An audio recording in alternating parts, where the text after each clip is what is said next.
Dhaka ট্রিবিউনের Facebook page থেকে অবস্থান করছি রাজধানীর শাহবাগে এবং যেমনটি দেখতে পাচ্ছেন যে সকল বিডিআর সদস্যরা মূলত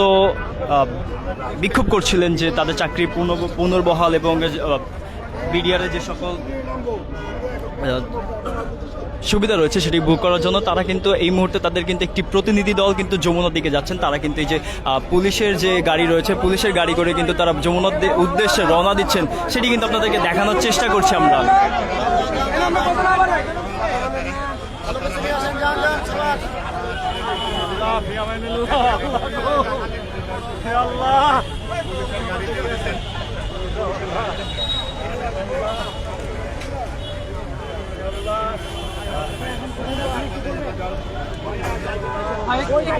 আপনাদের সবাইকে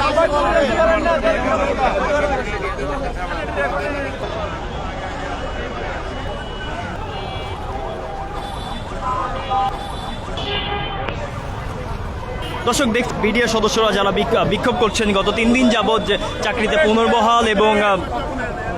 তাদের যে পেনশন রয়েছে এবং আরও বিভিন্ন যে দুপুরবেলা তারা